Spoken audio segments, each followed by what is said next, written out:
Buenas tardes. Bienvenidos al último encuentro de esta primera edición del ciclo Diálogos a pie de página, una iniciativa novedosa promovida por la editorial palentina Menos Cuarto con el patrocinio del Ayuntamiento de Palencia, que nos ha cedido este espacio de lujo para un encuentro que seguro van a disfrutar. La fascinación por el mal. Suena bien, ¿verdad? Sugerente. Solo esa frase ha traído a nuestra cabeza series, películas, podcasts, los titulares que sin querer nos atrapan y, por supuesto, las líneas de muchas novelas. El mal es algo que preferiríamos no mirar de frente, pero al que volvemos una y otra vez, quizá porque nos asusta o porque necesitamos entenderlo para no sentirnos completamente indefensos frente a él. Hoy vamos a hablar de esa fascinación por el mal y lo vamos a hacer desde dos miradas muy distintas y al mismo tiempo complementarias. La de quien lo construye desde la ficción, lo ordena, lo narra y lo convierte en literatura con mayúsculas, y la de quien lo ve de cerca, en la realidad, en investigaciones donde no siempre hay finales claros ni justicia poética. En este cara a cara frente al mal nos acompañan Lorenzo Silva, uno de los grandes nombres de la literatura contemporánea y de la novela negra. Firma nada menos que 88 libros, de momento, algunos traducidos a 14 idiomas. Es el creador de la serie protagonizada por los investigadores de la Guardia Civil Rubén Bevilacqua y Virginia Chamorro, protagonistas de 14 títulos, el último, Las fuerzas contrarias, ambientado en la pandemia. El año pasado publicó también el libro de relatos Afanes sin provecho y en marzo saldrá Con nadie, en el que rescata la figura del desconocido general Campins. Bienvenido, Lorenzo. Un placer contar contigo esta tarde. Muchas gracias, Almudena, y gracias por invitarme a acogerme una vez más en esta ciudad. A su lado tenemos a Óscar Rosa, detective privado, profesor y escritor, hijo y hermano de detectives, y alguien que ha tenido que enfrentarse al delito no solo como materia narrativa, sino sobre todo como experiencia vital. Ha publicado numerosos artículos especializados, imparte charlas y conferencias para divulgar la historia y la profesión de los detectives. Tiene un podcast sobre historias de detectives de verdad bajo el alter ego del Loco del Fondo, seguro que luego nos lo explica. También viene con un libro bajo el brazo, de Baker Street al Paseo de la Castellana. El título ya da alguna pista, porque es un interesante ensayo sobre la historia y los servicios de los detectives privados en España y en el resto del mundo. Bienvenido, Óscar, un placer contar contigo. Muchísimas gracias a ti y muchas gracias a todos vosotros por acompañarnos y a la ciudad, que nos ha tratado muy bien. Muchas gracias. Al final de esta charla, Lorenzo y Óscar firmarán ejemplares. Podréis hacer preguntas antes de la firma de ejemplares, pero antes, a lo largo de la conversación, hablaremos del mal, de quienes lo persiguen, de quienes lo encarnan y de por qué, como lectores y como sociedad, nos vemos atrapados una y otra vez por estas historias. Lorenzo, antes de que bebas agua. La novela negra y el relato criminal llevan décadas fascinándonos. Solo tu saga de los guardias civiles Bevilacqua y Chamorro ha vendido millones de ejemplares. ¿Por qué nos atraen tanto las historias de misterio? ¿Qué hay en el mal que nos obliga a mirarlo, incluso cuando nos incomoda? Es una pregunta que me llevo haciendo 30 años por lo menos. Y además, a lo largo del tiempo diría que la respuesta, por lo menos la respuesta que yo puedo esbozar, ha ido variando. Creo que respecto de lo que suele reunir una ficción criminal, una historia de misterio, de detectives, una novela negra o policíaca, como la queramos llamar, porque hay muchas etiquetas, pero en el fondo todos nos remitimos al crimen, su averiguación y la oscuridad que se esconde detrás de esa conducta humana, ¿no? tan particular y tan extrema que es el crimen. Hay, de entrada, pues digamos que un aliciente que es el que se deriva del propio misterio, ¿no? Lo que no está claro, los delincuentes no suelen actuar de manera transparente. En su interés está obrar clandestinamente, no ser descubiertos y que sus acciones no se descubran. Por tanto, ese detalle de averiguar lo que está oculto nos atrae a todos los seres humanos. Eso es algo que claramente es una baza de la ficción criminal desde sus inicios. Luego hay otro aspecto que claramente atrae a muchos lectores. Yo lo he podido comprobar hablando con ellos o acudiendo a encuentros con otros escritores, festivales de novela negra, hay una atracción en muchas personas por los aspectos más siniestros, los aspectos más tortuosos de la condición humana, ¿no? Una atracción que puede tener incluso una cierta componente morbosa, de la que ninguno estamos exentos, ¿eh? Nadie está exento de esa especie de, en fin, eso que uno no debería mirar, decían antes, donde no queremos mirar. Donde no queremos mirar a veces también es donde queremos mirar, o donde no debiendo querer mirar, miramos, ¿no? Porque al final genera esa atracción del abismo o esa atracción del oscuro. Eso creo que trae muchos lectores al género y creo que está además detrás del éxito de una serie de productos narrativos, tanto literarios como audiovisuales, de ficción como de no ficción en los últimos años, y sería, bueno, pues ingenuo negar que eso está ahí. Y luego hay una tercera dimensión que a mí personalmente es la que más me interesa desde siempre como lector y la que más me interesa como escritor también. A veces tengo la sensación de que no está tan difundida como las otras dos, pero creo que hay bastantes personas que la comparten, ¿no? El crimen, por su propia naturaleza de acto prohibido, clandestino, subrepticio, que quiebra la normalidad, es una especie de artilugio que desvela la naturaleza profunda de las personas, la naturaleza profunda de las relaciones entre esas personas y también la naturaleza profunda de las sociedades. Una sociedad no se puede entender solo a través de sus ciudadanos honrados. Los ciudadanos honrados gestionamos solo una parte de la realidad. Lo digo en primera persona porque entiendo que todos los que estamos aquí intentamos ser ciudadanos honrados y mantenernos en esa dimensión, ¿no? Y bueno, gestionamos una parte de la realidad, tenemos que ser conscientes. Yo hace años, escuchando a un experto en crimen organizado internacional, el británico Misha Glenny, decía bueno, que hay que ser conscientes de que la realidad funciona en buena medida gracias a delincuentes. Por ejemplo, él ponía un ejemplo muy claro que es muy notorio, ¿no? Y además lo escribe en un libro que tiene que se llama McMafia, ¿no? Es una frase que empieza así, diciendo: cada mañana decenas de millones de ciudadanos europeos, de Europa Occidental, de la Unión Europea, se levantan con la necesidad de consumir droga. Cada noche esas decenas de millones de personas se acuestan habiendo consumido droga. Esa necesidad de decenas de millones de ciudadanos europeos, que no son todos delincuentes, ni mucho menos, está abastecida por organizaciones criminales. Organizaciones criminales que no solo son capaces de mantener en funcionamiento ese mercado y de atender las necesidades de suministro, que además son crecientes, sino que lo hacen cada vez a precio más bajo, con lo que cada vez son más competitivos, son buenos empresarios, y luego el dinero que ganan, que es mucho, lo blanquean.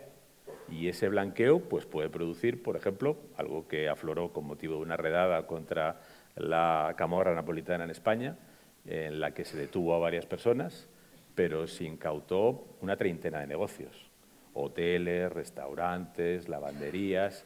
En total, en esos negocios podía haber unas 600, 700 personas que estaban trabajando para los criminales, que debían su empleo al capital de los delincuentes. A mí esa parte de la ficción criminal, es decir, cómo la ficción criminal sirve para contar la realidad profunda de las personas, porque en una investigación criminal al final acaban saliendo los trapos sucios de todo el mundo, lo que todo el mundo oculta, lo que todo el mundo es por debajo de su apariencia, o cómo la ficción criminal también revela esas trastiendas y esos sótanos de nuestras sociedades.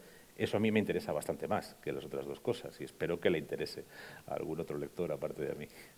Luego volvemos con ese tema, pero antes le quería preguntar a Óscar si en la realidad el mal suele ser menos coherente y menos atractivo que en las películas y en las novelas. A veces puede ser incluso peor.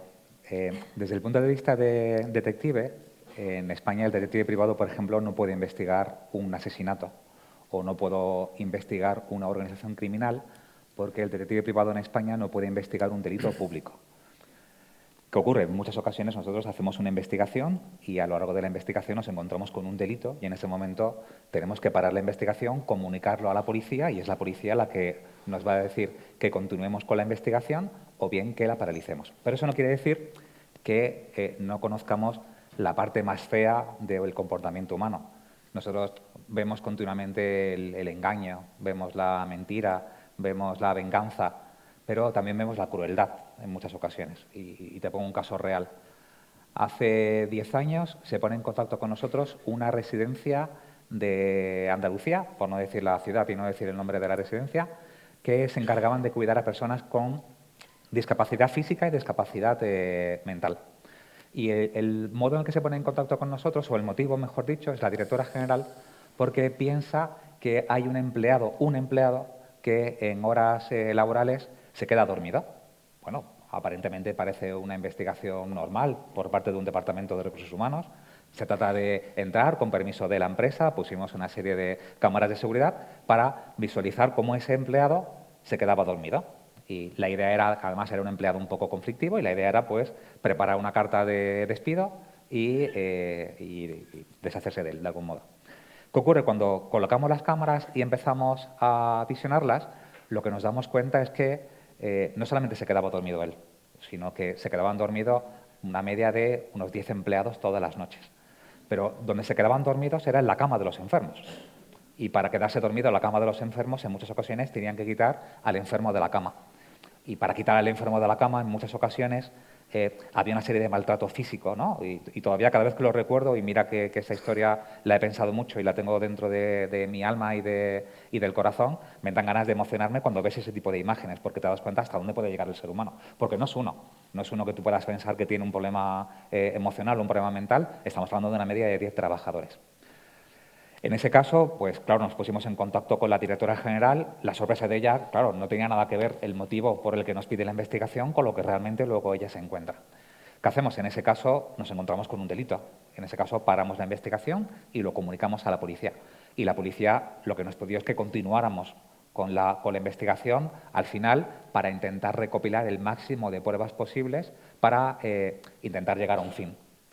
El problema que se encontró la empresa es que en vez de llevarlo a través de un procedimiento penal, vamos a decirlo así, quiso llevarlo a través de un procedimiento de recursos humanos, con la idea de poder despedir a esos empleados.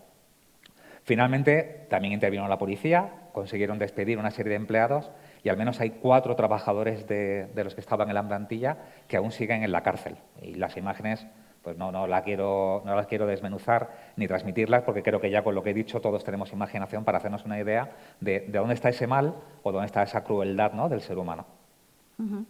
Decía el lunes Berna González Harbour en el primero de estos encuentros que la novela negra es retrato social, el costumbrismo de la época, puede que un espejo incómodo de su tiempo. ¿Creéis que el mal ha cambiado o lo que ha cambiado es nuestra forma de mirarlo? Yo creo que el mal puede ir alterando su fisonomía, pero su sustancia profunda está bastante arraigada en la condición humana y creo que se ha mantenido poco variable a lo largo de la historia, ¿no? Al final, el mal, yo lo he pensado muchas veces, ¿no? ¿Cuál es la fuente principal del mal, ¿no? Es verdad que hay personas que pueden tener una condición, una naturaleza, un carácter que las vuelva más crueles, que las vuelva menos compasivas. En el límite, pues hay personas que tienen pues un problema de psicopatía, que es una alteración, ¿no?, de lo que es la empatía normal de los seres humanos, ¿no?, que tiene que ver además con una conformación particular de su cerebro, quiero decir que es así de cruda la cosa, ¿no?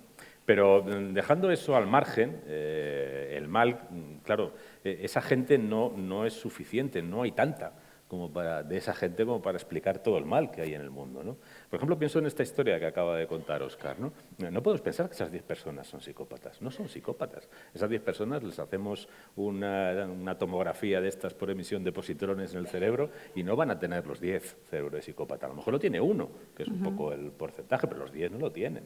¿De dónde surge esa crueldad? Esa crueldad surge de algo que forma parte del ser humano desde siempre, que es la inconsciencia, la indiferencia, la falta de atención, el estar pensando en otra cosa. Mira, no sé, yo estos días ha salido mucho la imagen de un ciudadano de nuestro país que ha pasado 17 años en prisión y que ahora puede salir de lunes a viernes aunque tiene una condena de 400 años y está detrás de al menos 20 delitos gravísimos que se le hayan probado y seguramente de muchos más, porque fue durante varios años jefe del aparato militar de ETA, ¿no? Se llama, bueno, su apellido que todo el mundo conoce, su apodo es Cherokee, se llama de otra manera, pero bueno, pues Cherokee lo conocemos todos, ¿no? Yo conozco a la gente que detuvo a Cherokee, conozco a la gente que le siguió durante mucho tiempo para ver cómo se movía y lo consiguió localizar en Coteguets, en un pueblo de Francia, y allí lo detuvo con la policía francesa, ¿no? Y este hombre, cuando lo detuvieron, pues bueno, se vio pillado, se vio que estaba detenido, se vio rodeado de guardias civiles, de gendarmes, esto se ha acabado, voy a la cárcel, pero estuvo todo el rato pues como soberbio y en desplante, y en todos los juicios que le hicieron para responder de todas las personas que han muerto por su culpa, entre ellas 2 trabajadores de origen latinoamericano que estaban durmiendo en la T4 de Barajas cuando un comando a sus órdenes puso una bomba en el aparcamiento y echó abajo un bloque entero de aparcamientos. En todos esos juicios, este hombre salía riéndose y volviéndose a las cámaras para reírse. Y me recordó una historia que cuenta Mario Calabresi en un libro espléndido que se llama Salir de la noche. Mario Calabresi es hijo de un policía que fue asesinado por terroristas comunistas italianos en los años 70. Y es un viaje a los años de plomo en Italia, cuando actuaban simultáneamente terroristas comunistas, las Brigadas Rojas, terroristas anarquistas y terroristas fascistas, ¿no?, de extrema derecha. Y cuenta una historia en este caso, la hija de un asesinado por terroristas anarquistas, que era un director de un hospital. Un director de un hospital, un médico, que bueno, pues había problemas de personal y entonces él intentó, había mucho absentismo, por ejemplo, en el hospital, y el hombre intentó cortarlo y demás porque le nombraron gerente del hospital, los del sindicato lo denunciaron a los anarquistas de turno y lo mataron.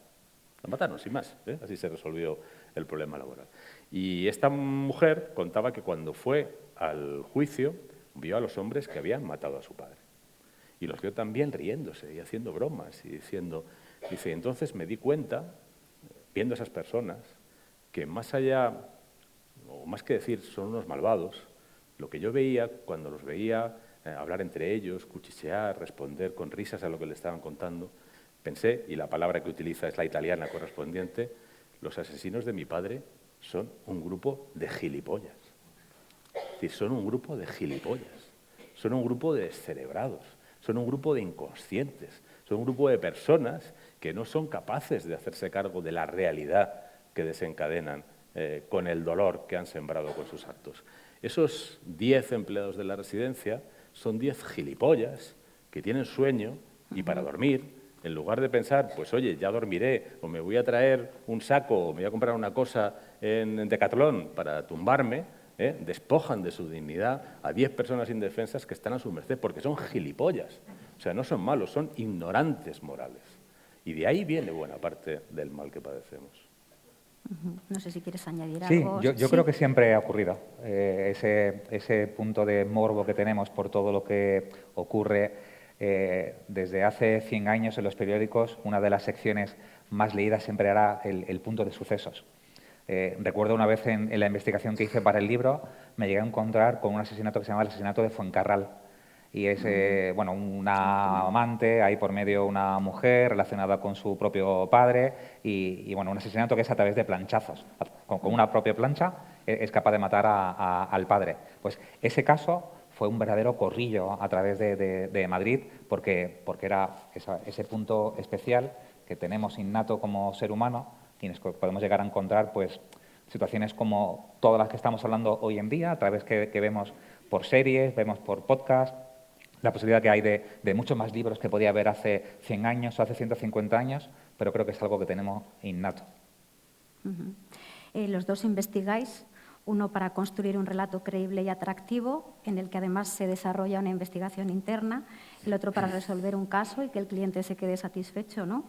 Además tenéis contacto con investigadores y conocéis bien el sistema. Quizá por ser más habitual conocemos mejor la figura del escritor que la del detective. Y ya que tenemos aquí a un detective de verdad, vamos a aprovechar para que nos expliques, Óscar, qué es un detective de verdad, qué casos llegan a vuestra puerta, qué tipo de clientes llaman. Bueno, en nuestro caso no se trata tanto de averiguar cuál fue el motivo, sino se trata de averiguar, demostrar que ha cometido un engaño o ha cometido un fraude.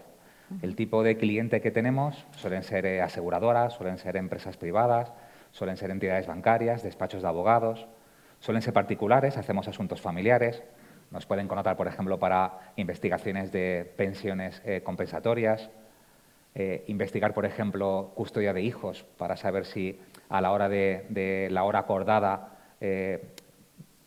se cumple con el horario establecido de devolver, digamos, o intercambiar los hijos. Muchas investigaciones de asuntos sobre adolescentes. Mi hijo sale por la mañana y yo creo que no está estudiando correctamente.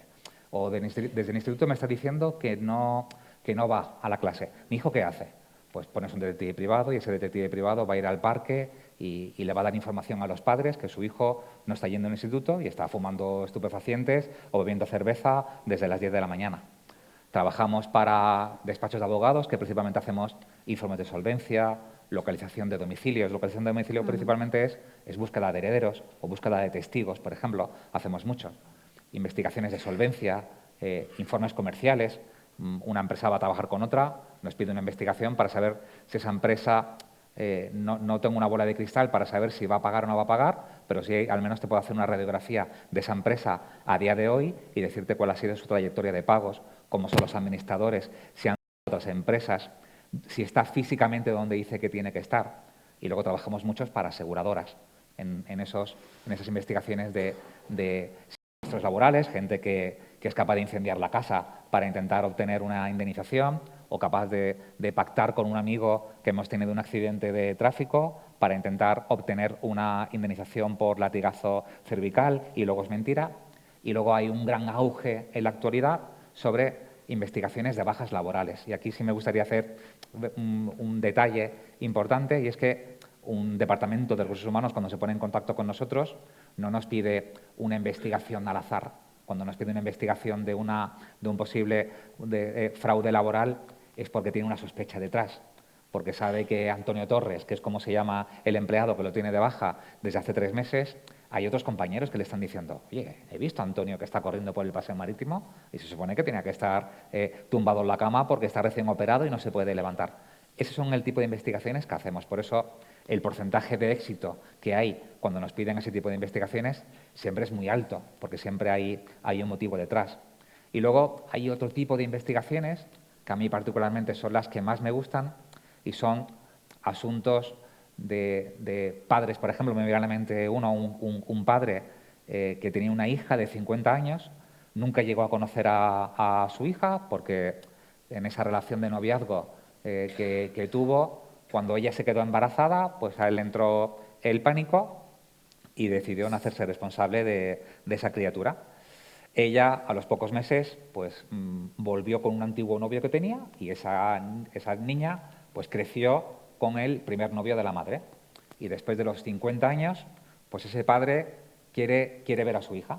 Pues ese tipo de investigaciones que, por supuesto, una vez localizada la hija, yo tengo que hablar con ella para preguntarle si quiere ser localizada. Pero cuando se quiere ser localizada, el imaginar ese encuentro me encanta, ¿no? O me viene otra imagen a la cabeza. Esta fue al revés. Esta fue ella la que se pone en contacto con nosotros y tiene 55 años. Viene de un país nórdico, vamos a decirlo así, por no dar tampoco muchas pistas. Entonces, ella se pone en contacto con nosotros porque su madre, bueno, sí lo voy a decir, Finlandia. Tampoco no estoy diciendo mucho, Almudena, ¿no? No son muchos los finlandeses. Son muchos los finlandeses. No son demasiados, sí. Pues la madre finlandesa viene un fin de semana, sabes que soy de Málaga, y va a pasar un fin de semana a la Costa del Sol. Y entonces, un fin de semana en una discoteca, conoce a Paco. Y conoce a Paco, se enamora de él, y Paco le habla de la luna, le habla de la playa, de las estrellas, y la finlandesa, encantada. Y cuando llega la finlandesa a Finlandia, cuando pasa la semana, se da cuenta que está embarazada. Y entonces, claro, ella quiere ponerse en contacto con Paco. Pero tú te preguntarás, ¿y qué sabe más de Paco? Solamente sabía que se llamaba Paco, porque tampoco hacía falta mucho más, era un fin de semana especial. Y resulta que un amigo suyo va a ir para Málaga y le dice, me tienes que hacer un favor, tienes que ir a la discoteca y te vas a encontrar un chico con el pelo largo que se llama Paco. Tienes que intentar averiguar cuál es el apellido. Va a la discoteca, el amigo conoce al camarero de pelo largo, se llama Paco, y averigua cuál es el apellido. Y ya teniendo el nombre y el apellido, ella escribe una carta a la discoteca. Imagínate la carta. donde le cuenta, ¿te acuerdas de mí? De un fin de semana, la luna, las estrellas, ¿tú te acuerdas de todo esto? Pues me quedé embarazada y, claro, me gustaría mucho que mi hija o la persona que viene te conociera. Y el silencio fue... porque nunca llegó a contestar. Ella, bueno, pues lo olvidó. Me imagino que no lo olvidaré mucho, porque después de esos 50 y tantos años, es la hija la que la madre en una ocasión le contaría la historia y es la hija la que un día quiere contactar con su padre. Entonces, claro, ella contacta con nosotros, pero ¿qué tiene? No tiene una fecha de nacimiento, no tiene un DNI, no tiene una zona aproximada. Sabe que se llama Paco y sabe un apellido, que claro, el apellido sí que no te lo puedo decir, Almudena. Paco y el apellido, pero logré localizarlo. Tras muchos Pacos con ese apellido, pero no había muchos Pacos con ese apellido trabajando en esa discoteca en los años 70. Y entonces, no todas las historias acaban bien, ¿vale? Hasta ahora es la historia bonita y simpática. Porque yo le digo a ella de hablar yo con él. Tengo una manera de explicar las cosas, hablo español, ella no habla español, ella habla finlandés. Son más rudos en contar las cosas. Su español tiene que estar a través del marido, que estudió en Vigo durante unos años, pero no es un español muy bueno. Y no me quiso hacer caso. Entonces, la idea de ella era llamarle por teléfono y contarlo. Y claro, lo contó de una manera que el otro descolgó el teléfono directamente y arrancó el cable, me imagino, porque no logró contactar con él a través del teléfono. Él no quiso saber absolutamente nada. Imagino que por el miedo de esta viene buscando la herencia, o me imagino que problemas así. O cómo se lo cuenta a mi mujer, o preguntas, ¿no?, ¿qué se podría hacer? ¿Cómo le cuenta a mi mujer que tengo una hija de 50 y tantos años? Y vino a Málaga. Esa fue para mí lo que más pena me dio. Vino con su marido a pasar las Navidades a Málaga con el fin de llamar a la puerta y encontrárselo. Llamó a la puerta, pero tampoco. Él no quiso responsabilizarse, digamos, de eso. Ese tipo de investigaciones son las que solemos hacer, ¿no? Ese más es el día a día, más de temas de custodias, más de fraude, más que te puedes llegar a encontrar con la crueldad, como el caso que he contado, o como uno que me viene, por ejemplo, a la mente, una madre que se pone en contacto con nosotros porque piensa que su hija no está cuidando bien de la nieta. Y hacemos una investigación, estamos abajo grabando con la cámara y sabíamos que en la casa no había nadie. La niña tenía 4 años y la niña estaba en la ventana, en un tercer piso, con la cintura prácticamente fuera, con el susto que tú crees que la niña se va a caer en cualquier momento. Ahí avisamos a la policía, que la policía logró entrar en la casa, rescatar a la niña y hacerse cargo también de la madre. Pero que no todas las investigaciones llegan a un buen fin, o no son bonitas. Casi con esa historia de amor me estropeas el tema del diálogo, que estamos hablando del mal, ¿no? Sí. ¿Alguna vez has tenido que rechazar algún caso por motivos morales? Muchísimas veces, Almudena, en muchas ocasiones. El detective privado en España no puede investigar cualquier tipo de caso. Eso es algo que sale mucho en las películas. Nosotros, cuando aceptamos un caso, tiene que haber lo que se llama un interés justificado. Tiene que haber un interés legal para hacer un tipo de investigación. Y este viene de parte de un amigo detective que tengo en Argentina. Y entonces me dice que hay un empresario que es español y que se quiere poner en contacto conmigo y que por favor lo atienda, ¿vale? Él me llama por teléfono y me pide el siguiente favor. Él me cuenta, eso tenéis que tenerlo en cuenta, cuando un cliente nos cuenta un caso, no es como las películas. Puede tardar media hora, 40 minutos en adornarlo todo con detalles, cuando realmente no es tan importante. A ti te interesan los datos clave. ¿Cuál es el dato clave? El dato clave es que se ha enamorado de una argentina y esa argentina tiene 2 hijas de un anterior marido que también es argentino. Y este argentino está separado de ella, pero no para de atosigarla. Y no para de atosigar a las niñas. Y no para de atosigarlo a él. Y él quiere tener una vida tranquila con su futura mujer argentina y con sus 2 hijas. Entonces, ¿qué me propone? Lo que me propone es que le ponga un tipo de caramelo por delante, ahora explicaré lo del caramelo, con la idea que lo puedan detener y lo puedan echar fuera de España, digamos. Ese caramelo, él me pide que le ponga desde una bolsa de cocaína o que le ponga una menor de edad, por ejemplo, delante, con la idea que justo cuando esté con la menor aparezca la policía o que él se encarga de llamar a la policía, avisarlo y que lo puedan detener. O bien que le coloque una bolsa de cocaína. Ofrecer mucho dinero para que puedas aceptar el caso, pero que son casos que tú dices que no directamente. Como esos hay muchos. Eso es un ejemplo entre varios que te puedo decir. Y, Lorenzo, el escritor de novela negra tiene límites morales. Hay una línea roja que no cruzas, aunque literariamente sepas que va a funcionar. Bueno, vamos a ver, yo creo que la literatura de ficción debe tener absoluta libertad para internarse en cualquier jardín, incluso en los peores, ¿no? Yo no sería capaz de sugerirle a ningún legislador, ni de imponerle o de proponerle siquiera a ningún compañero mío novelista límites que no deba traspasar, historias que no deba contar, asuntos que no deba abordar o precipicios a los que no deba asomarse. Eso creo que debe formar parte de la libertad creadora. Pero sí que yo personalmente sí que identifico una serie de líneas que no cruzo. Y alguna de esas líneas, pues quizás sí que, bueno, en el límite sí me atrevería a proponerla como, bueno, aunque sea sugerir, ¿no? La conveniencia de respetarla todos. No sé, por ejemplo, yo nunca me permito recrearme en la violencia, la crueldad, el abuso, el escarnio, el ensañamiento, el maltrato, la vejación de los niños. Y se produce en la realidad con una profusión, además, escalofriante, si la conociéramos. Y si conociéramos, además, quiénes son, con mucha frecuencia, los actores de esa crueldad. Yo tengo varios amigos y varias amigas que trabajan en unidades de menores de la policía y de la Guardia Civil y te cuentan historias de verdad que son escalofriantes. Y sé que están ahí. Y sé que son un mal social y, por lo tanto, pueden formar parte del relato, pero yo no quiero entrar ahí, no quiero entrar en contar eso en la ficción, ¿no? Me parece que, no sé, yo tengo 4 hijos y creo que tenemos un deber de amparar, proteger y, sobre todo, no utilizar, ni siquiera plantear la sospecha de que estamos utilizando a nuestros menores, a nuestros niños, a nuestras niñas, y además creo que ese deber lo estamos incumpliendo. Los estamos exponiendo y los estamos utilizando. Muchos adultos exponen y utilizan a los menores y a veces a sus propios hijos y a veces en público. Y eso me parece tan terrible que yo he decidido que no forme parte de mi ficción. En alguna historia de Bevilacqua hay algún caso en el que la víctima es un niño y además tiene incluso algún relato breve que está inspirado en alguna historia real.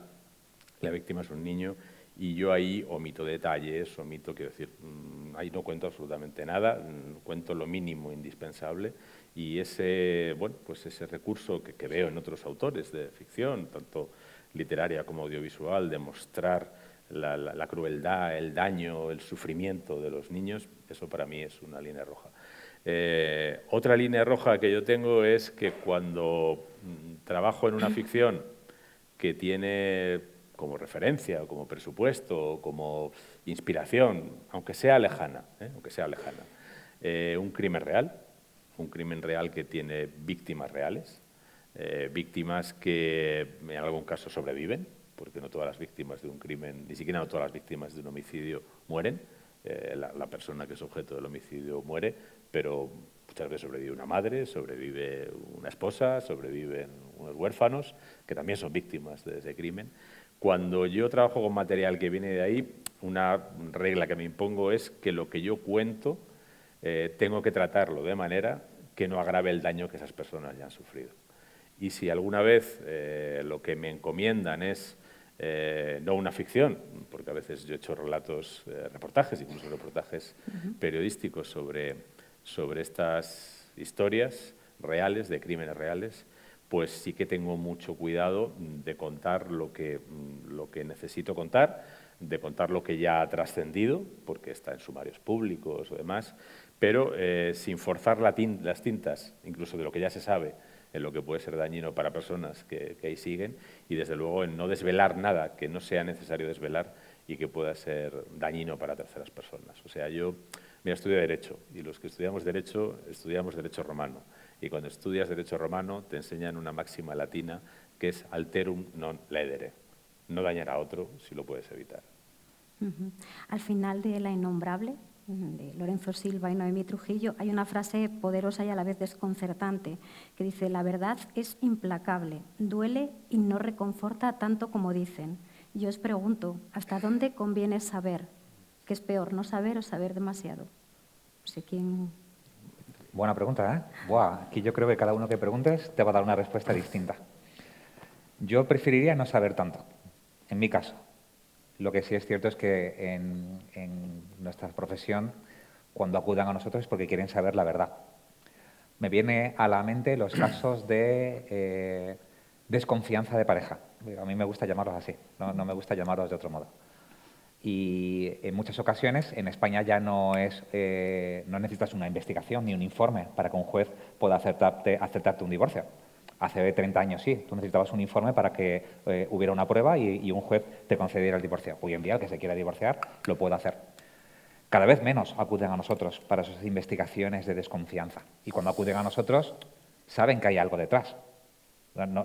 No es un día se levantan por la mañana y acuden a nosotros. Todo es un proceso de pistas que van encontrando, intuiciones, etc.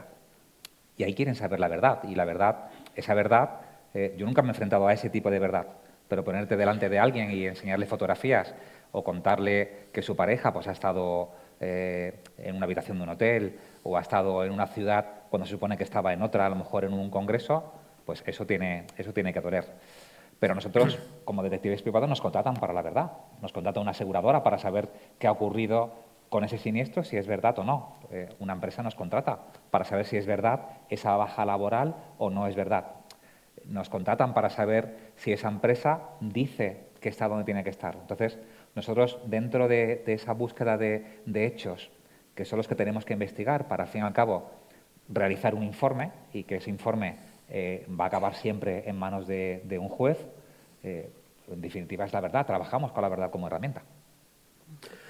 Yo, como novelista, tengo que reconocer que necesito y quiero saber todo lo que pueda saber. Así es como trabajo respecto a todas las historias a las que me acerco. Luego ya administro de todo lo que sé, lo que puedo y no puedo contar. Pero incluso cuando hay cosas que no voy a contar, para mí es útil saberlas para saber cómo voy a contar las que sí voy a contar y que sean de verdad. Porque aunque el lector no lo sepa, aunque yo no se lo cuente, yo sé que están ahí y explican parte de la lógica interna de lo que sí le estoy contando. Y ahí reconozco que sí que tengo esa necesidad de saber todo lo que pueda, pero solo a esos efectos, a efectos de construir una historia, porque cuando quieres construir una historia, aunque sea una ficción, tú quieres que esa ficción tenga la mayor dosis posible de verdad. Y la verdad nace del conocimiento, no nace de la ignorancia selectiva o no nace de la mentira piadosa.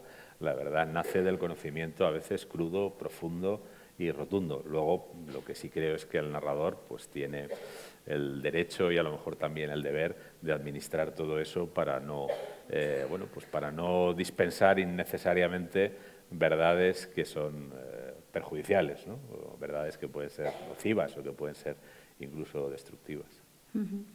No sé, supongo que en tu trabajo, Óscar, en algún caso habrá una investigación que no concluya, que no acabes de cerrar. No sé si se convive, o sea, por establecer un paralelismo, en la novela tiene que haber una resolución, tiene que haber un cierre.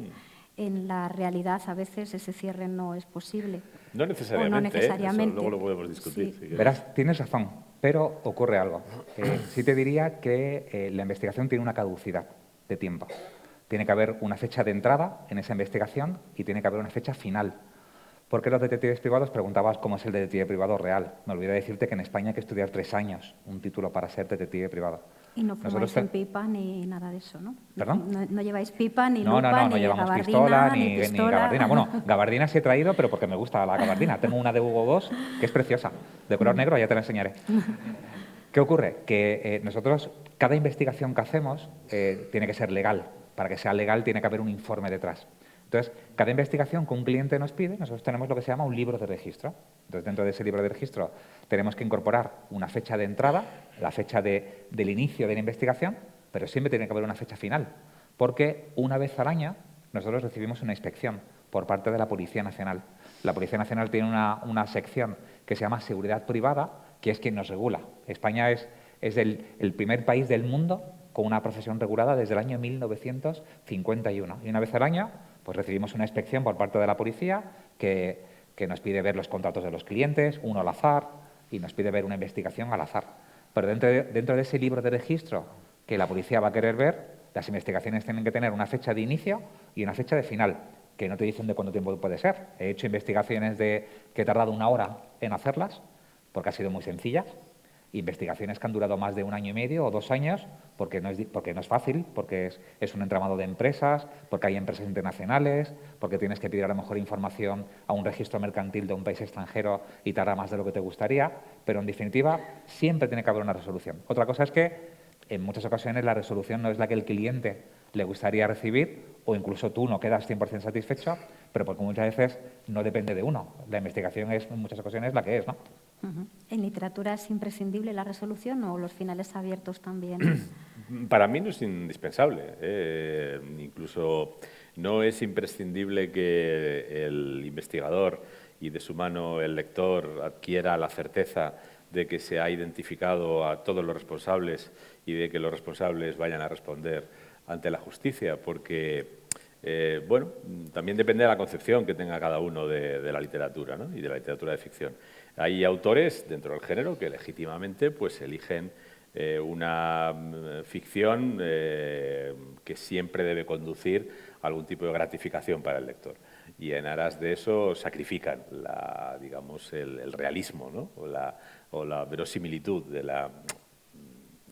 relato. Por ejemplo, no sé, los investigadores de Agatha Christie ya sabemos que lo van a resolver, y lo van a resolver todo, absolutamente todo. Y además el malo, el delincuente, el criminal, el autor, confrontado con el detective inteligentísimo, la investigadora sagacísima de Agatha Christie, no tendrá más remedio que capitular y reconocer su culpa, ¿no?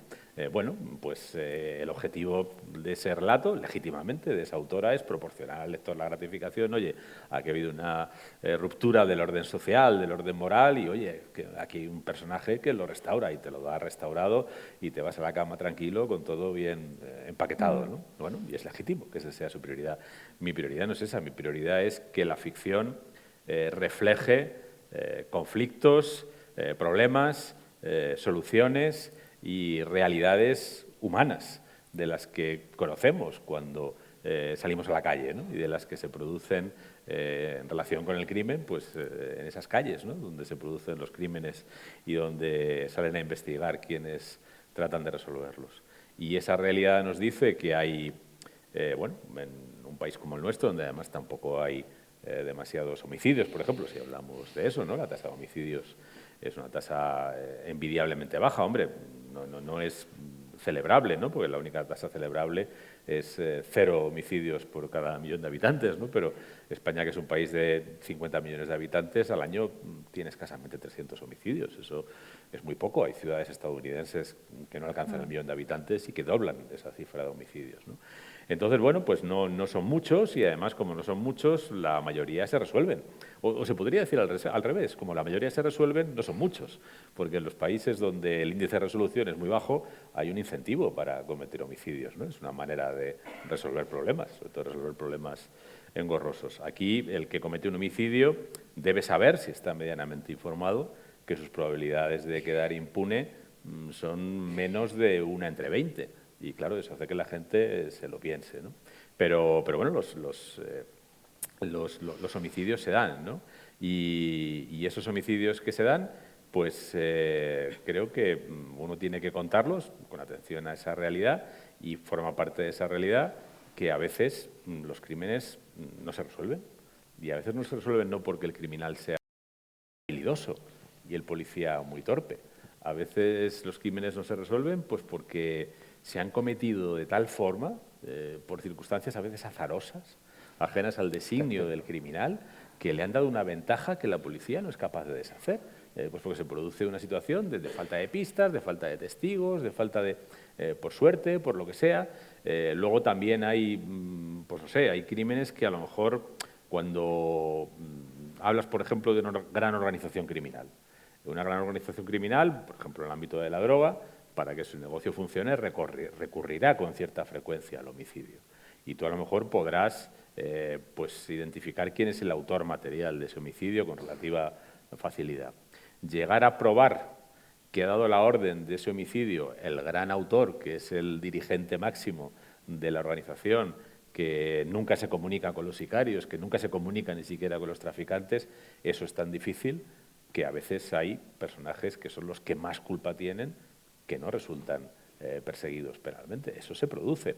Hombre, con el tiempo, cuando alguien lleva mucho el cántaro a la fuente, ¿no? Le ha pasado al Chapo Guzmán, le pasó incluso al que llamaban el Lord Europeo de la Droga, Robert Dobbs, que era vecino aquí de Óscar porque vivía en la Costa del Sol. Estaba el tipo refugiado ahí en una mansión estupenda, un mafioso británico que gobernaba todo el tráfico de cocaína en Europa. Lo hizo durante muchísimos años, caían sus peones y él no caía, hasta que un día cometió un error en un hotel de Madrid, hablando con unos colombianos, con la mala fortuna de que había unos guardias civiles escuchándole y está en una cárcel en Francia respondiendo de un alijo de cocaína en el aeropuerto de París.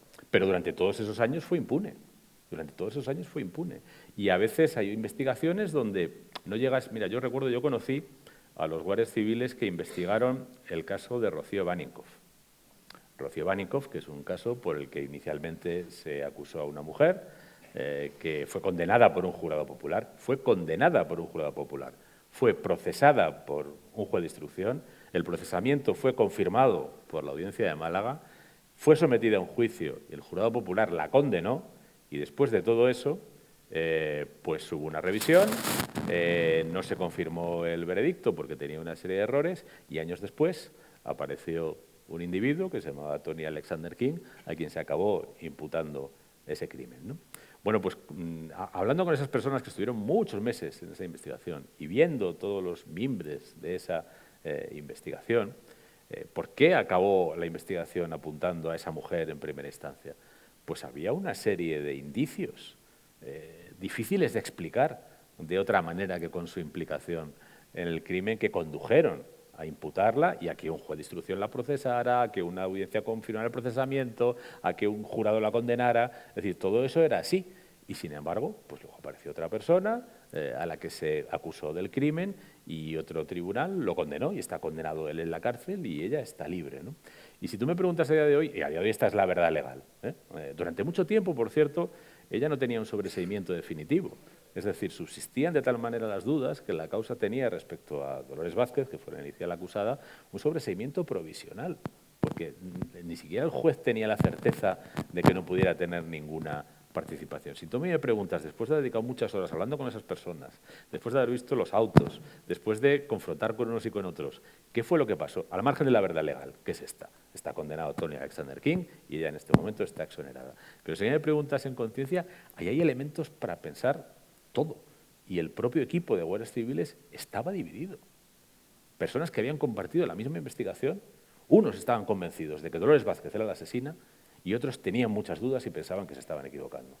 Porque es que la verdad, luego al final tienes lo que tienes, ¿sabes? Ahí había lo que había y ya no hay más. Ya no hay más porque es muy difícil, porque las pistas se recogieron en esos días y hay lo que hay. Y con lo que hay, pues a veces no se llega a una verdad cartesiana como la de Gilles Poirot. Y además, el que tienes delante no se rinde. A día de hoy, Dolores Vázquez dice que es inocente y Tony Alexander King dice que es inocente y que la asesina es Dolores y que él lo ha liado. Hablemos un poco de los malos, ¿no? Sí. No hay mal que se precie sin malos. Voy a tomar otra...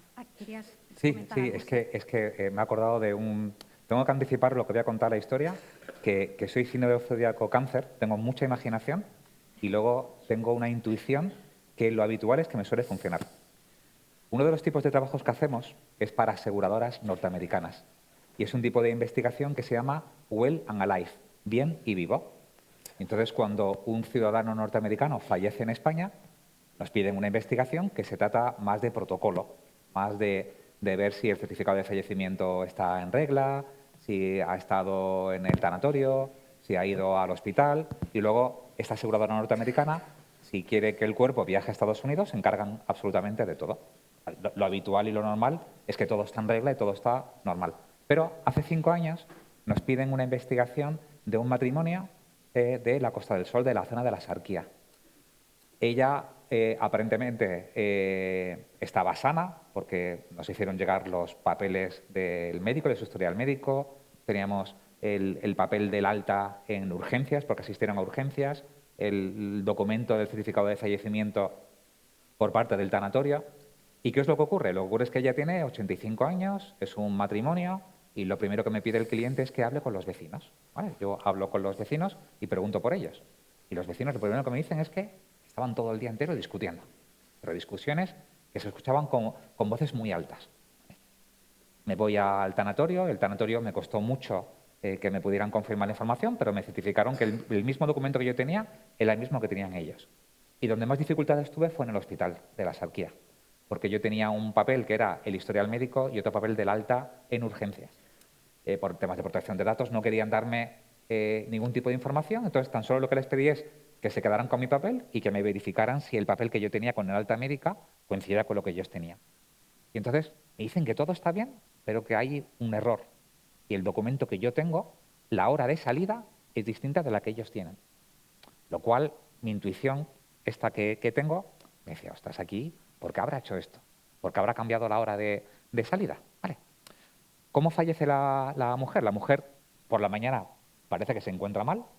Van a las 12 de la mañana, van al hospital, van a urgencias y le dan el alta como a las 4 de la tarde. A las 4 de la tarde se van para su casa y en la primera planta es donde tenían el comedor y la planta de abajo es donde tenían las habitaciones. Y mientras están comiendo, él lo que narra en el parte que hace es que a ella le entra mucho sueño, ella cae y la cara se le cae en el puré. Él le da una toalla que está cerca del baño, le da la toalla para que se pueda secar la cara. Y como le entra mucho sueño, a eso de las 4:30, 5 de la tarde, ella dice que quiere dormir. Van a empezar a bajar las escaleras, ella se cae por las escaleras y cuando cae abajo del todo, ella fallece. Y a mí la historia me pareció muy rara, lo de los gritos, lo del cambio en el parte. ¿Y dónde está el problema? El problema es que yo le digo a mi cliente, ¿quieres que investigue más? Yo estaría encantado. Si quieres puedo profundizar un poco más. Pero me dice, no, Óscar, muchas gracias, porque ya tenemos lo suficiente. Lo que queríamos saber es que los documentos están bien, has hablado con los vecinos, para nosotros más que suficiente, no quieres más. Y no te puedes ni imaginar, Almudena, la cantidad de veces que me acuerdo, porque ahí sé que había algo raro seguro. Yo creo, tengo la seguridad que ese hombre mató a su mujer para cobrar una indemnización, cobrar una pensión, etcétera. Pero nunca pude hacer nada. ¿Por qué? Porque ni soy policía, ni pude acudir a la policía, porque no era mi trabajo, no era mi función ni la misión por la que yo había sido contratado. Y sobre todo que el cliente decía, no, Óscar, con esto tenemos más que suficiente, no queremos nada más. Emocionante, ¿no? Sí. Vamos a hablar de los malos, de Vale. los villanos, ¿no? Voy a robar otra frase a Lorenzo que dice: necesitamos a nuestros villanos vivos y a salvo. Sin ellos solo queda enfrentarnos a nosotros mismos. Lorenzo, en tus novelas das poco cuartel a los malos. ¿Temes que el villano resulte demasiado atractivo? No. Realmente te diría que eso es lo último que temo a partir de mi experiencia de los villanos cuya trayectoria, carácter y comportamiento he podido conocer con cierta profundidad, ¿no? Y además los he conocido de todos los pelajes y de todos los colores, ¿no?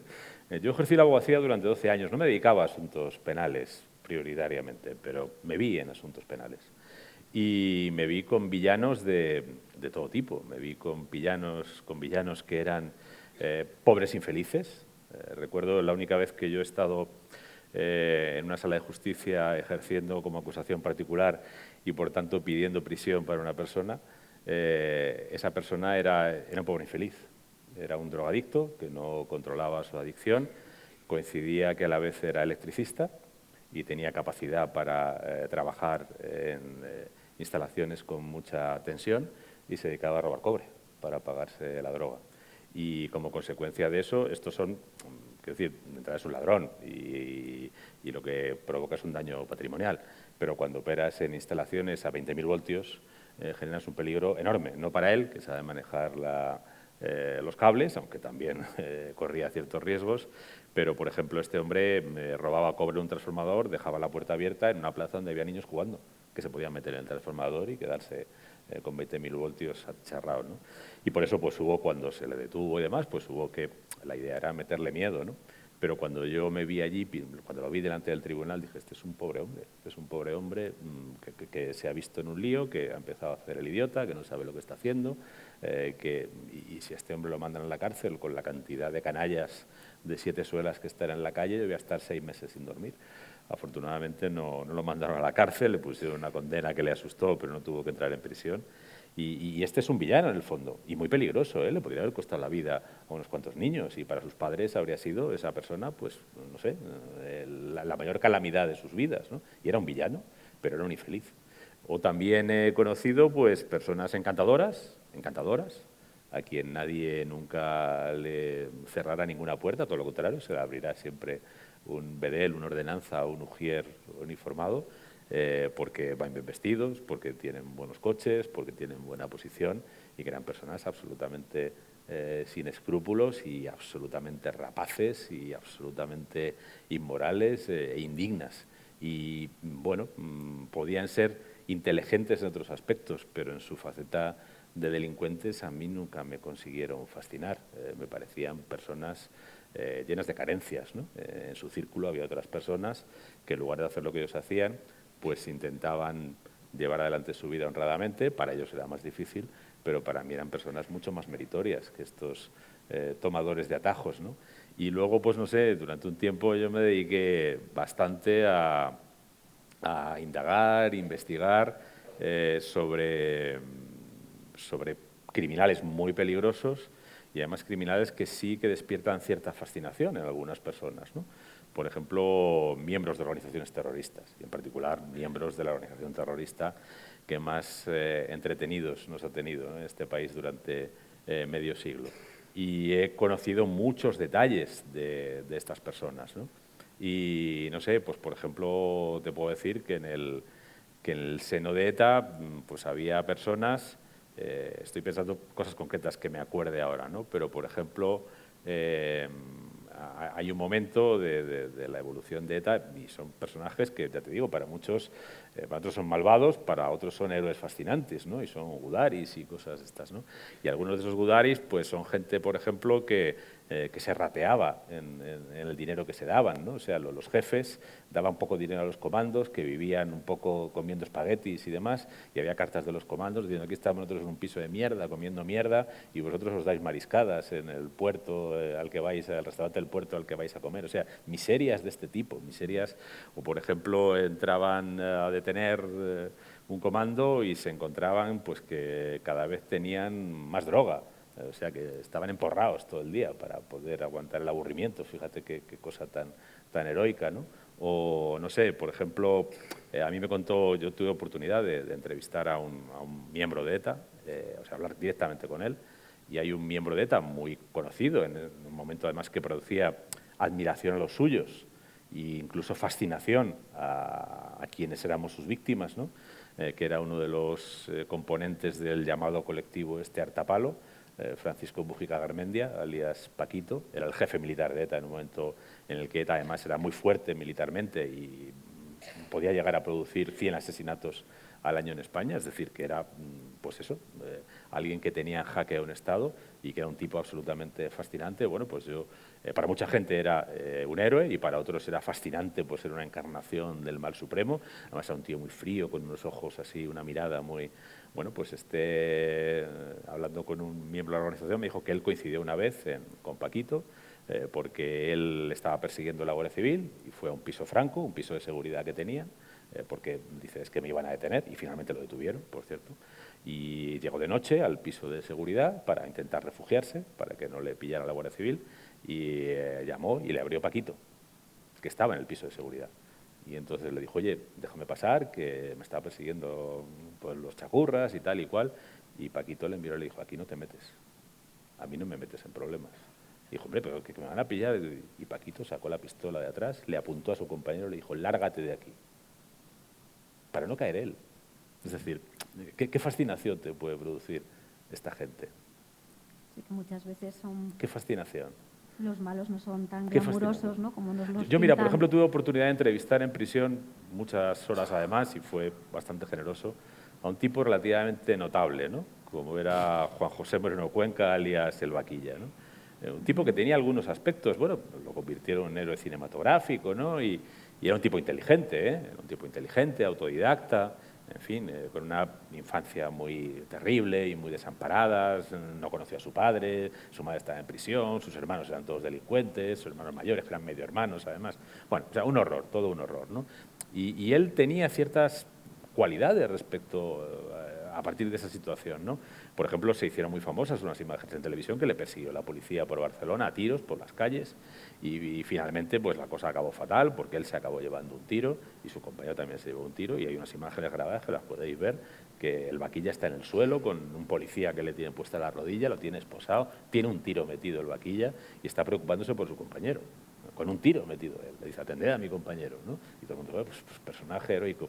Bueno, cuando tú profundizas en la vida de Juan José Moreno Cuenca, y la verdad es que le tengo que reconocer que fue bastante sincero, y quien quiera leerlo, pues el texto de la entrevista está ahí publicado, ¿no? En un libro que se llama Líneas de sombra, pues tú te das cuenta que la vida de este hombre, y al final era un hombre que no tenía capacidad de vivir honradamente.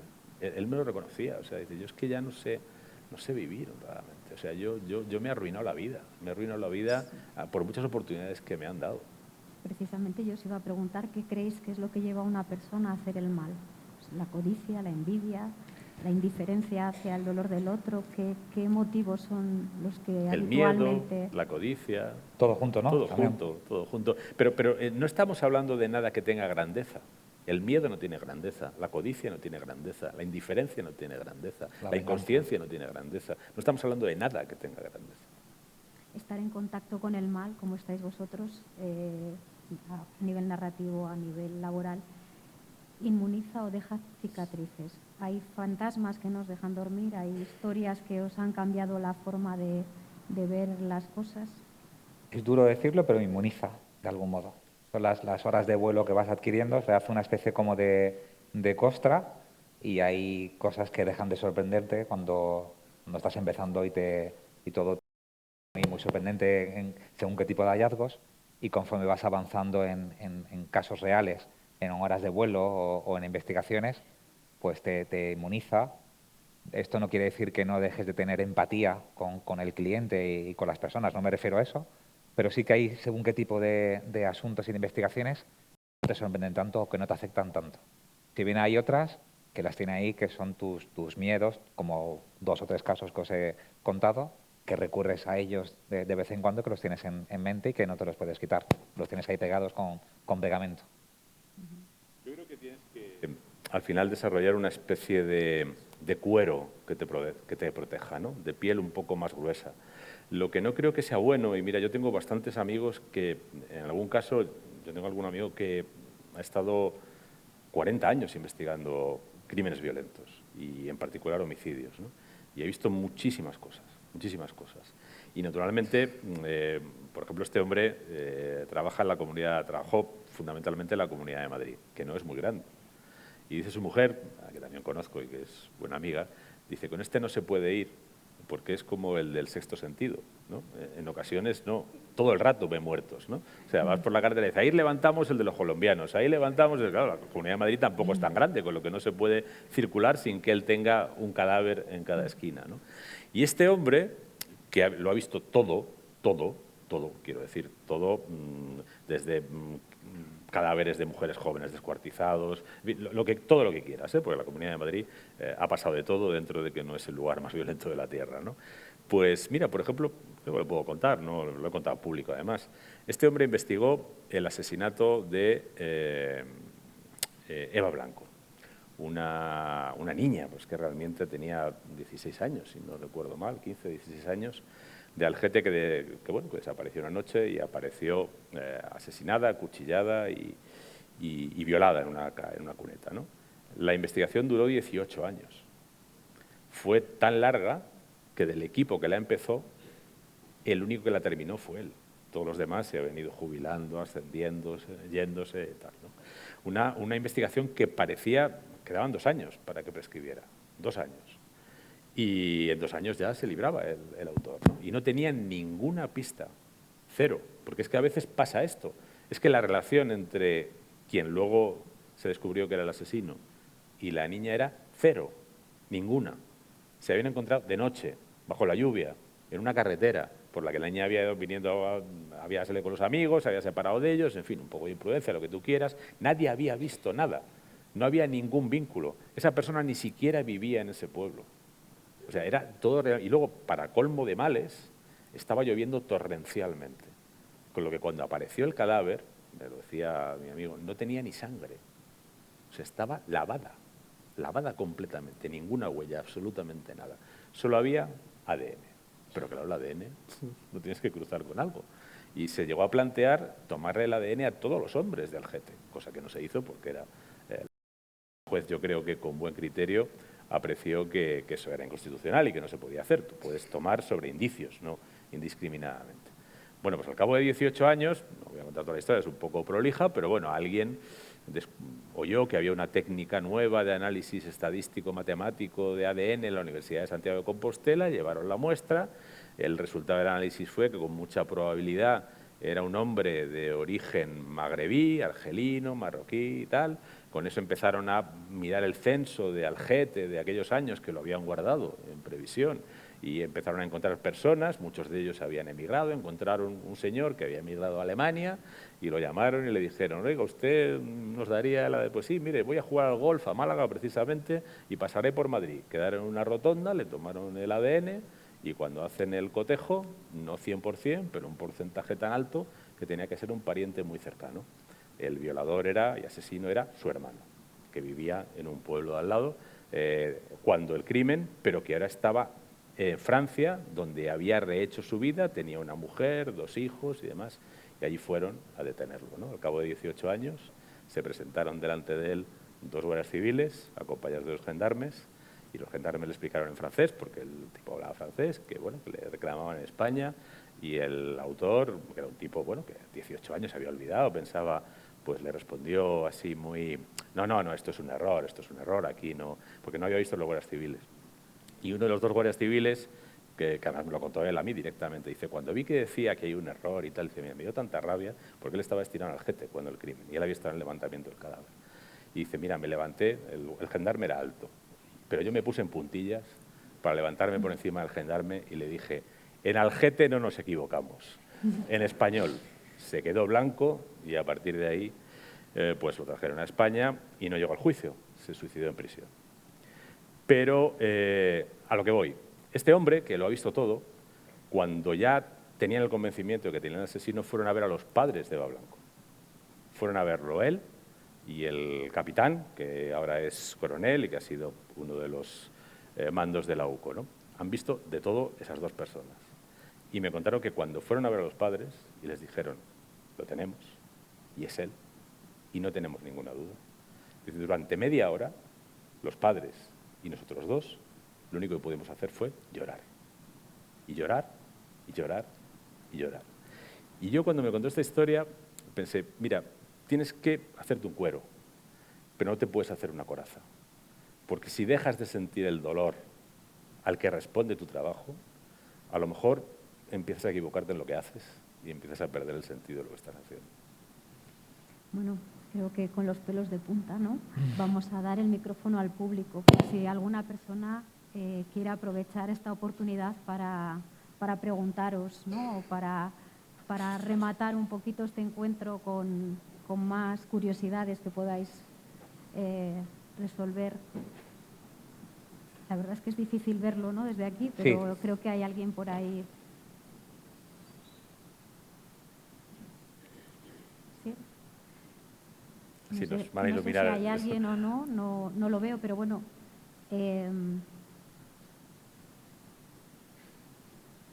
Sí, parece que sí.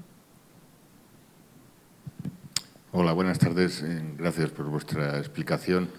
Estoy aquí al fondo. Sí, yo quería hacer una pregunta. Según vuestro criterio, ¿un delincuente nace o se hace? Y una segunda pregunta, en tu caso, Lorenzo. ¿Tú cuánto hay de verdad o de realidad en tus novelas? Gracias. Nada, sobre la primera parte creo que te puedes encontrar 2 tipos de delincuentes. Te encuentras el delincuente que nace por su entorno, por las dificultades que haya tenido a nivel de desgracias, a nivel familiar, y ahora te encuentras con otro tipo de delincuentes que se va haciendo un poco por el camino. Sí, yo, mira, al escuchar tu pregunta no he podido evitar volver a acordarme de Juan José Moreno Cuenca, al que yo le pregunté en un momento de la entrevista si él culpaba a la sociedad y a sus circunstancias y al abandono que le había sufrido, creciendo en un barrio marginal de Barcelona, además, y luego cuando él empezó a dar problemas, que los empezó a dar con 10, 12 años, sus primeras detenciones son con 11, 12 años, en lugar de llevarlo a un lugar para intentar reeducarlo, lo metieron en una prisión de adultos. Es decir, que todo, es que estamos hablando de una época complicada, ¿no? Y yo le puse como en bandeja, ¿no? Que me dijera, yo soy fruto de la sociedad, ¿no? Un poco era como, oye, a puerta vacía remata, ¿no? Y no. El tío paró el balón y dijo, no, eso sería demasiado fácil. O sea, yo he tenido un inicio complicado, pero luego he tenido muchas oportunidades y las he desaprovechado. Y las he desaprovechado. Si no las hubiera aprovechado, y en mi barrio nacieron otros niños en ese nivel de desamparo y no han acabado pasándose toda la vida en prisión como yo. Oye, a mí ese ejercicio de honradez por parte de un delincuente multireincidente y que había vivido más de su vida en prisión, siempre es una cosa que se me ha quedado grabado, ¿no? De hecho, yo tuve una bronca con el periódico porque yo puse un título, que es el título que lleva en el libro, Relato de un superviviente solitario, porque de todos los que empezaron a delinquir con él, cuando yo lo entrevisté, él era el único vivo, todos los demás habían muerto. Y entre otras cosas porque tenía una naturaleza robusta, porque tenía ya sida y tenía muchas cosas, pero él consiguió vivir hasta los 46 años, murió un par de años después. Pero todos sus compañeros, todos estaban bajo tierra, todos. Y me cambiaron el título por Carne de presidio. Y mandé una carta al director del periódico, de mi periódico, para enmendarle el titular de mi reportaje, y me la publicaron. Porque ese carne de presidio es aceptar que hay gente que nace condenada. Y si aceptamos en una sociedad desarrollada y civilizada que una persona por su origen está condenada, es que la sociedad en la que vivimos no merece la pena. Entonces, yo creo que un delincuente puede tener un punto de partida, pero al final se va haciendo y es una mezcla de decisiones propias y del entorno, y eso no es una fatalidad. Es verdad que hay gente que es muy difícil de arreglar, pero yo creo que hay un proceso. No podemos negar el libre albedrío, no podemos negar la libre decisión. Yo creo que Juan José Moreno Cuenca, que era un hombre que en ese momento tenía 42 años y le quedaban 2 años de vida, le daba vergüenza, y además razonablemente, presentarse como alguien que no tenía ninguna capacidad. O sea, tuvo la necesidad de reconocer sus errores. Es decir, yo podría haber ido por otro camino, ¿no? Y en cuanto a lo que hay de verdad y de ficción, yo procuro que toda la historia sea inventada, que todos los personajes sean inventados y que todo lo que pasa en esa historia inventada y todo lo que representan esos personajes inventados sea verdad. No sé si he respondido. Creo que ha sido muy claro, ¿no? ¿Hay alguna otra pregunta por ahí? Sí. ¿Cómo? Perdón. ¿Cómo joden a Chamorro? No entiendo la mitad. No entiendo, no. Ah, vale. Eso es una maldad de la primera novela, por Dios. Que sí. A ver, esto para quien no haya leído la novela o no la tenga en la memoria, cuando Bevilacqua conoce a Chamorro, que además no quiere trabajar con ella, porque es no porque sea mujer, sino porque es novata, porque el caso es complicado, pues, en fin, bueno, pues dice que además es una chica muy joven y tal, y que todos se meten con ella, y para meterse con ella le cambian el orden de las letras de su apellido. Su apellido es Chamorro, tampoco es muy difícil ver cambiando un par de letras de sitio qué es lo que sale, ¿no? Como es una chica así fuertota y decidida y con determinación. ¿Lo tengo que seguir explicando? ¿Lo tengo que decir? ¿O se entiende? ¿Lo entiendes ya cómo la llaman? Pero bueno, es una maldad, ¿eh? Eso está muy mal, está muy feo.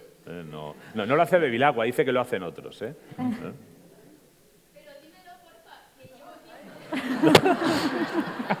Se lo vas a tener que aclarar. Lo tengo que decir. A ver, vamos a ver. Chamorro, ¿eh? Tenemos 3 consonantes, una Ch, una M y una R doble. Cambiamos la Ch por la M, ¿y qué nos da? Machorro. ¿Contento o contenta? Porque no te vemos. Creo que por ahí hay otra pregunta, ¿no? Quería preguntar a Óscar si también investigan sobre el tema de bebés robados. y si es así, si tienen éxito o es muy complicado. Si investigamos objetos robados. No, sobre los bebés robados. ¿Bebés robados? Bebés robados. No. No conozco ningún compañero que lo haya investigado, pero creo que podría ser un tipo de investigación que sí podríamos hacer. Ahí hay un interés legítimo detrás y hay una justificación. Si te cuento un caso real, y es el de mi abuela. Mi abuela no fue un bebé robado, pero nació en La Roda, en Sevilla, en casa de un señorito que dejó embarazada a una chica del servicio y por vergüenza dejaron a mi abuela en un orfanato. Y a los pocos días mi abuela era blanquita, de ojos claros, muy llamativa, y a los pocos días fue adoptada por un matrimonio de Sevilla y la madre original se arrepintió muy pronto y estuvo detrás de ella durante mucho tiempo. Yo nunca he conocido a mi abuela a una bisabuela natural, he conocido siempre a una persona, porque la historia es mucho más larga, fue una vecina, pero es una historia muy, muy, muy similar. Lo que te quiero decir con esto es que mi padre, siendo detective privado, logró localizar a la madre natural de mi abuela y a sus hermanas, tirando de una partida de nacimiento donde incluso estaban los apellidos cambiados para que mi abuela no pudiera ser localizada, pero mi padre logró localizar a mi bisabuela, digamos, natural, y mi abuela, teniendo 50 o 55 años, conoció a su madre natural y a sus hermanas naturales. O sea, que quiero decirte con esto que es un tipo de investigación que sí podríamos hacer. Sí, porque creo que hay muchos casos y, bueno, y la verdad que no están dando muchos resultados. Y luego comentar, bueno, lo que has comentado del tema este de la residencia, que les echaban de la cama para dormir. Yo he entendido que hay gente en la cárcel pagando y no simplemente era porque les quitaban la cama, sino que había otras historias más fuertes. El maltrato físico más grande que te puedas imaginar, todo lo que tu imaginación pueda tener ahora mismo, pues eso es lo que hacían con ellos. Sí, por eso. Y es que las personas impedidas, o sea, las personas que no pueden defenderse, que no tienen criterio, que están incapacitadas, la verdad que están en sitios recluidos que no hay mucha transparencia. Entonces, al contarlo, me he acordado de casos y que yo creo que ahí tendría que hacerse más hincapié para proteger a esas personas. Totalmente de acuerdo contigo. Bueno, me están diciendo que no hay tiempo para más. Recordar que ahora firman libros. Si a alguien le apetece subir aquí al escenario, os van a firmar ejemplares. Ha sido un placer acompañarles en este viaje. Quizá...